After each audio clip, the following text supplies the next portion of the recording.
Salut à tous et bienvenue sur AZ 237.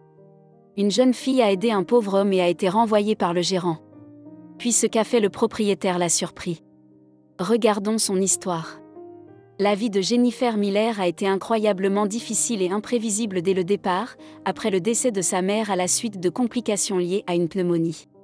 Alors qu'elle n'avait que 5 ans, Jennifer a dû vivre avec son beau-père alcoolique pendant environ 2 ans. Malheureusement, cet homme ne s'est jamais occupé d'elle.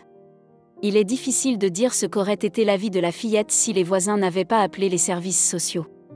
Inutile de dire que la petite fille effrayée a suscité l'émoi des travailleurs sociaux. Elle ressemblait à un animal poursuivi et pris au piège.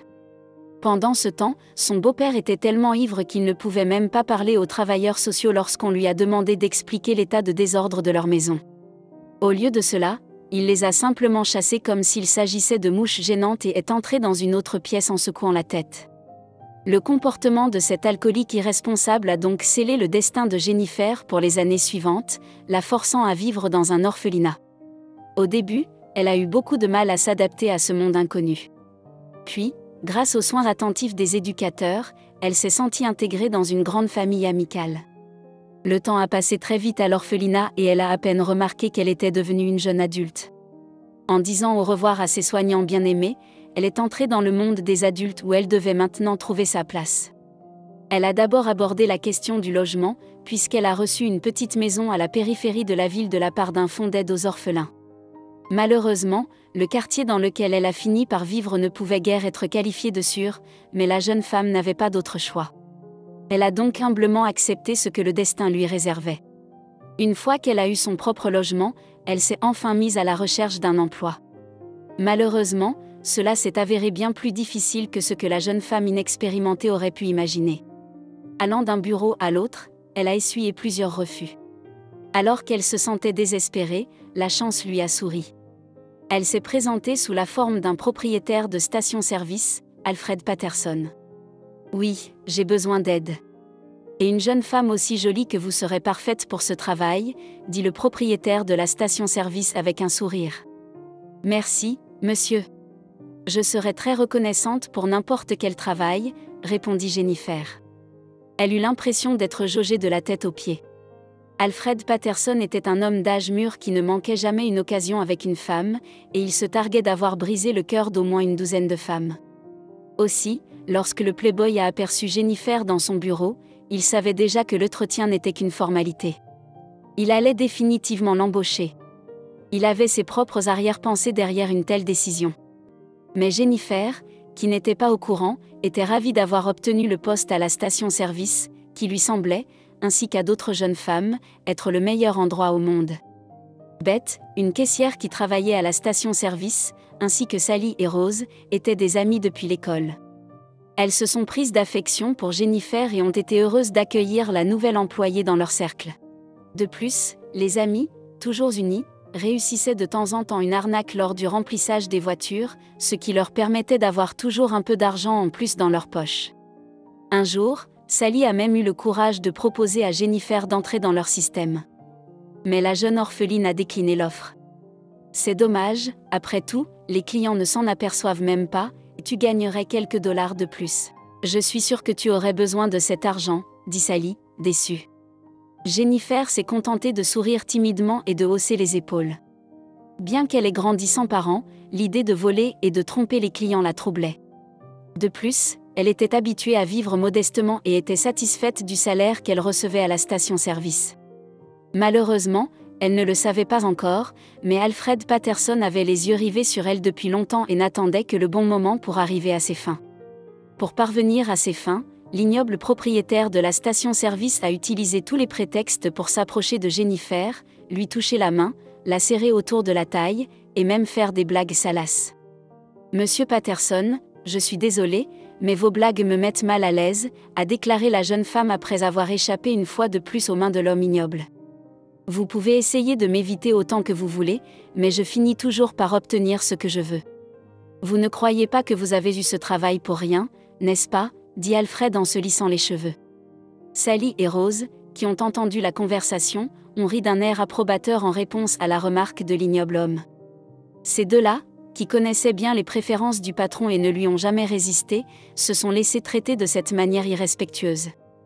Jennifer avait du mal à retenir ses larmes et il lui a fallu un effort considérable pour se ressaisir, parvenant tout juste à tenir jusqu'à la fin de la journée de travail. Puis, à la fin de la journée, elle a enlevé sa salopette détestée et s'est précipitée chez elle. En passant devant des poubelles, elle a entendu un étrange grognement. Elle s'est arrêtée et a regardé autour d'elle.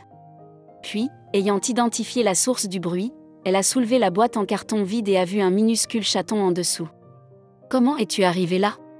s'est-elle exclamée en prenant le chaton dans ses bras. Consciente que le chaton allait mourir sans abri ni nourriture, elle l'a ramené chez elle et l'a nourri avec du lait. Elle a décidé de l'appeler Tom en l'honneur de son personnage de dessin animé préféré. Désormais, lorsqu'elle rentrait du travail, elle était toujours accueillie par ce petit être affectueux qui aimait sa maîtresse plus que tout au monde. Ces moments lui réchauffaient le cœur. Même le harcèlement incessant d'Alfred ne lui semblait plus si grave. Pendant près d'un mois, cette nuisance n'a pas laissé un seul instant de répit à Jennifer. Et puis il s'est passé quelque chose qui a tout changé. En effet, les revenus de la station-service étaient en baisse depuis quelques mois, ce qui a mis Alfred Patterson dans une colère noire.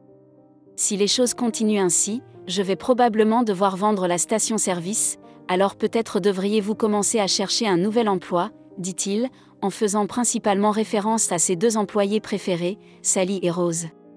Jennifer a appris que l'acheteur potentiel de la station-service était un homme sérieux qui a fait fortune dans les mines d'or de l'Alaska. La jeune femme ne se souciait pas vraiment de l'identité du nouveau propriétaire, car elle était une bonne et honnête employée. De plus, ces personnes pouvaient s'adapter à n'importe quel patron, et les nouvelles conditions leur seront plus faciles. Mais Sally et Rose étaient très inquiètes lorsqu'elles ont réalisé qu'elles devraient peut-être renoncer à leurs revenus illégaux provenant de la vente d'essence non comptabilisée, et l'idée les terrifiait. Un jour, au plus fort de la journée de travail, une vieille Chevrolet bon marché s'est arrêtée à la station-service. La voiture avait l'air si mal en point qu'elle devait appartenir à une casse. Un vieil homme fragile était assis au volant de cette relique du passé. Il portait des vêtements en lambeaux et une vieille casquette de baseball. Un vagabond de plus, qui fait le plein de quelques litres d'essence pour rentrer chez lui et c'est tout, dit Sally d'un ton sarcastique. Mais il s'est avéré que le vieil homme n'avait pas d'argent, pas même pour quelques litres d'essence. « Mademoiselle, pourriez-vous m'aider ? J'ai oublié mon portefeuille à la maison et je n'ai pas assez d'essence pour retourner le chercher », a demandé le vieil homme, un peu gêné, en tripotant sa casquette.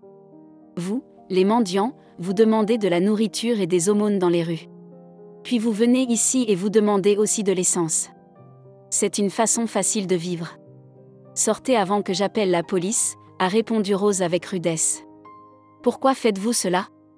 A demandé le vieil homme. Je demande juste un prêt. Je dois me rendre à l'aéroport. Mon fils arrive aujourd'hui et je ne l'ai pas vu depuis des années. Tenez, j'ai une alliance. Vous pouvez la prendre. Je n'en ai plus besoin. Je suis veuve depuis 7 ans. Le vieil homme étouffa ses larmes et commença à retirer l'anneau de son doigt. En voyant la situation, Jennifer a ressenti un élan de compassion pour le vieil homme qui était prêt à s'humilier pour quelques litres d'essence. Arrêtez, monsieur. Je vous crois et je vais vous aider. Je vais faire le plein d'essence dont vous avez besoin. Pas besoin de bague, dit Jennifer, et elle commença à dévisser le bouchon de la Chevrolet du vieil homme. Pendant ce temps, Sally et Rose ont échangé un regard complice et ont couru au téléphone pour signaler la situation à Alfred Patterson. En fait, Jennifer ne se souciait même pas que ses collègues la dénonceraient à leur patron.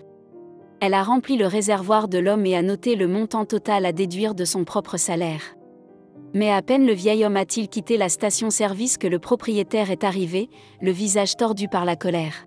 « Qui pensez-vous être, Jennifer ? Vous l'avez peut-être oublié, mais je suis toujours le propriétaire de cette station-service. C'est toujours moi qui prends les décisions. Et je ne permettrai à personne de distribuer de l'essence, s'est-il écrié. Je comprends, monsieur. Mais j'ai noté que ce montant serait déduit de mon salaire, dit Jennifer à voix basse. En guise de réponse, le propriétaire de la station-service a simplement montré la porte en disant « Vous êtes renvoyé ». Jennifer s'est essuyé ses larmes et a rassemblé ses affaires. La malheureuse orpheline n'aurait jamais pu voir venir un tel coup de théâtre. Elle était maintenant profondément attristée, puni pour sa gentillesse. Imaginez la surprise des employés lorsque la même Chevrolet est revenue 1 heure plus tard. Mais c'est un jeune homme en costume et lunettes de soleil qui conduisait, et le pauvre vieux était assis sur le siège passager.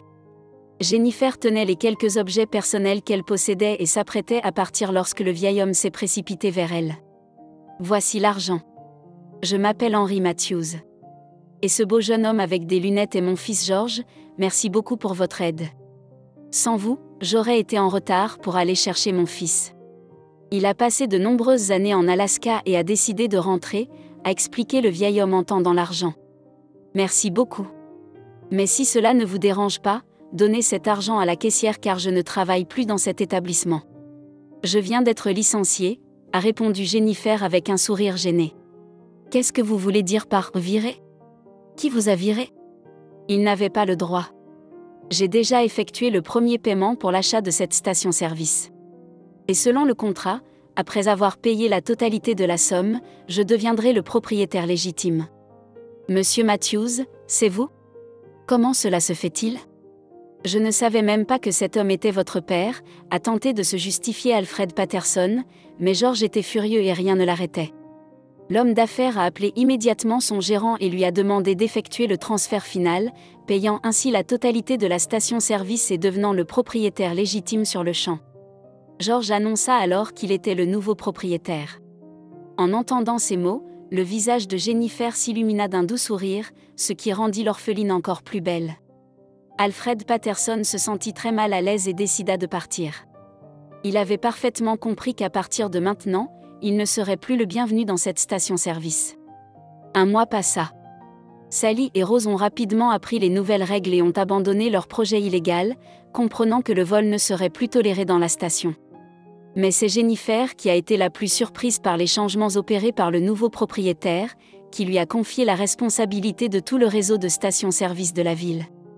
De plus, le père de George, Henry Matthews, rendait souvent visite à la jeune femme et ne laissait personne d'autre faire le plein de sa Chevrolet. Il traitait Jennifer comme sa fille et espérait au fond de lui-même qu'elle sortira avec son fils George. La jeune femme rougit et sourit timidement à cette suggestion, ce qui donna à Monsieur Matthews une bonne raison de croire que ses rêves pourraient un jour devenir réalité. Quelle est votre opinion au sujet de cette histoire ? Dites-le nous dans les commentaires. Merci d'avoir regardé la vidéo. Surtout n'oubliez pas de cliquer sur le bouton j'aime et partager autour de vous. À très bientôt sur AZ237.